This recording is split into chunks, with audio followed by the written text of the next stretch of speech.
Is she to be buried in a Christian burial when she seeks her own salvation? I tell thee she is. Therefore make her grave straight. The crowner hath sat on her and finds it Christian burial. How can that be so if she drowned herself in her own defense? Why, 'tis found so. It must be say offendendo, it cannot be else. For here lies the point. If I drown myself wittingly, it argues an act. An act hath 3 branches. It is to act, to do, to perform. Our gal, she drowned herself wittingly. Nay, but hear you, good man Delver. Here lies the water. Good. Here stands the man. Good. If the man could go to this water and drown himself, it is willy-nilly he goes. Mark you that. But if the water come to him and drown him, he drowns not himself. Our gal. He that is not guilty of his own death shortens not his own life. What is this law? A Mary ist, Crowner's quest law. Will you have the truth on it? If she had not been a gentlewoman, she should have been buried out of Christian burial. Why, there they say it, and the more pity that great folk should have countenance in this world to drown or hang themselves, more than that they're even Christian. Come, my spade, there is no ancient gentleman, but gardeners, ditchers, and grave makers. They hold up Adam's profession. Was he a gentleman? He was the first to ever bore arms. Why, he had none. What, art a heathen? Now dost thou understand the scripture? The scripture says Adam digged. Could he dig without arms? I'll put another question to thee. If thou answers me not to the purpose, confess thyself. Go to. What is he that builds stronger than the mason, the shipwright, and the carpenter? The gallows maker, for that frame outlives 1,000 tenants. I like thy wit well in good faith. The gallows does well, but how does it well? It does well to those that do ill. Now thou dost ill to say the gallows is built stronger than the church. Argal, the gallows may do well to thee. To it again come. Who builds stronger, a mason, a shipwright, or a carpenter? Hey, tell me that and unyoke. Mary, now I can tell. To it. Mass, I can mess up. Cudgel thy brains no more about it, for your dull ass will not mend his pace with beating. And when you are asked this question, next say, O grave maker, the house that he makes last till doomsday. Go get thee in, fetch me a stoup of liquor.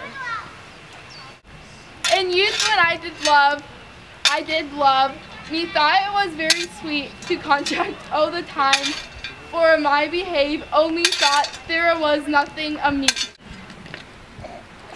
That school had a tongue in it and could sing once. How the knave jousted it to the ground, as if it were Cain's jawbone that did the first murder.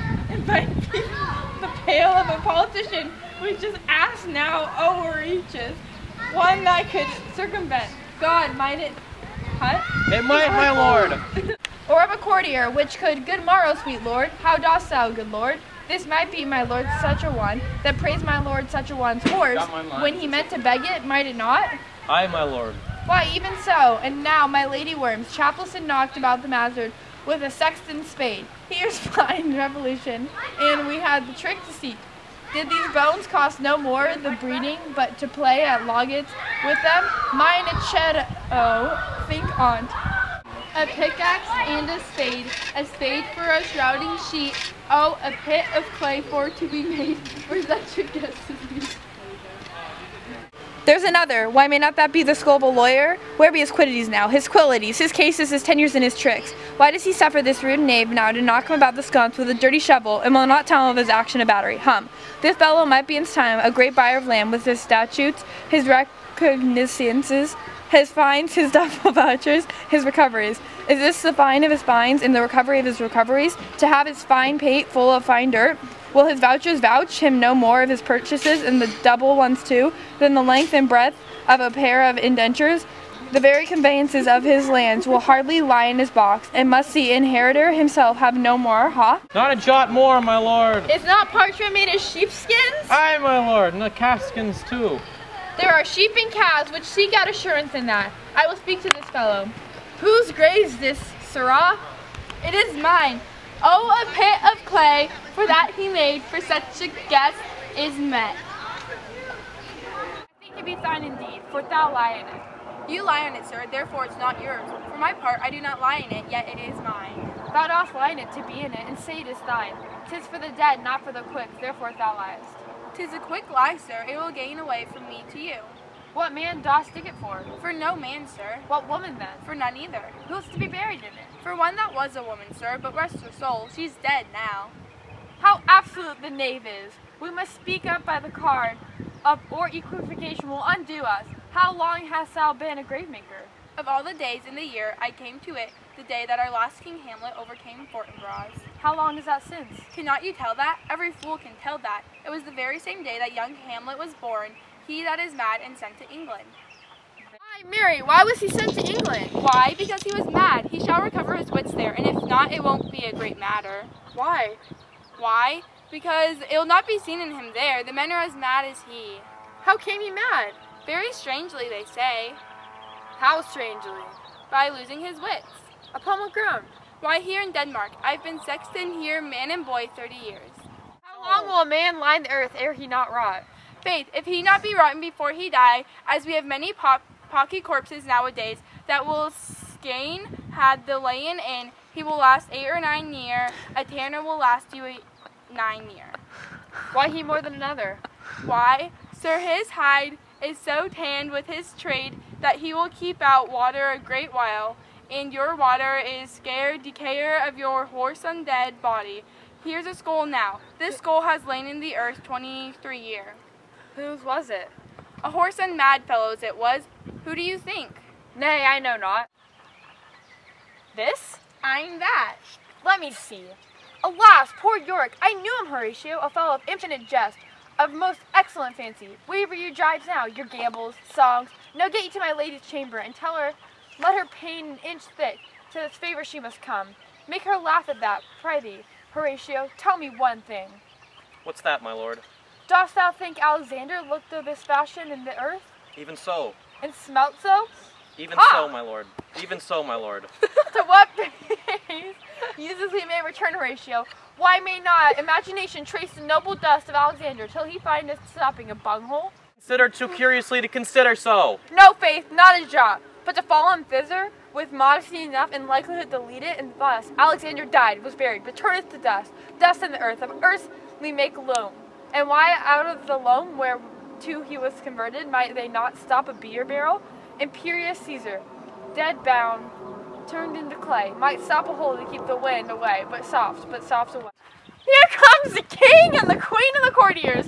Who is that they follow? And with such maimed rites, this doth be taken the course they followed did with desperate hand fordo its own life. 'Twas of some estate, couch, meanwhile unmarked. What ceremony else? That is Laertes, a very noble youth, Mark. What ceremony else? Her funeral rites have been as far and large as we have warranty. Her death was doubtful, yet here she is laid in her virgin crans. A thousand burial. Must there no more be done? No more be done. We should profane the service of the dead, to sing and such rest to her peace-parted souls. Lay her in the earth, and from her fair and unpolluted flesh may violets spring. I told thee, churlish priest, a ministering angel shall my sister be while you liest howling. Not the fair Ophelia! Sweets to sweet, farewell. I hoped I should have been my Hamlet's wife. I thought thy bride bed to have decked, sweet maid, and not have strewed thy grave.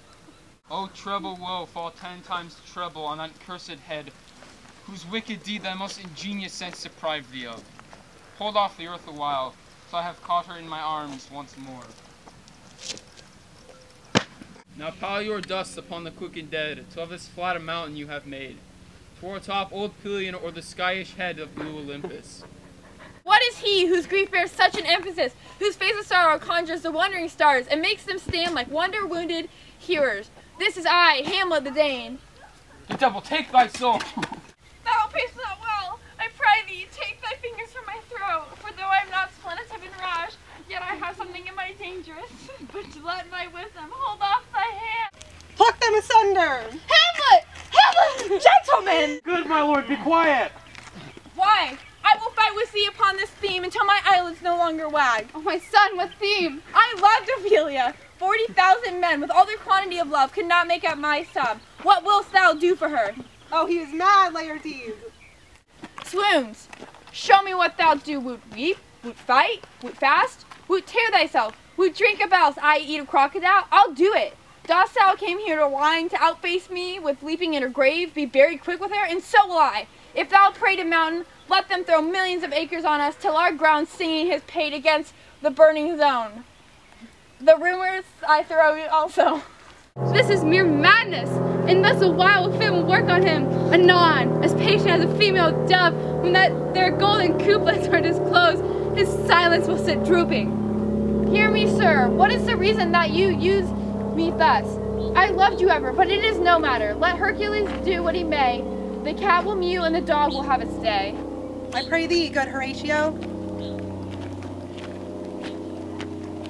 An hour of quiet shortly shall we see.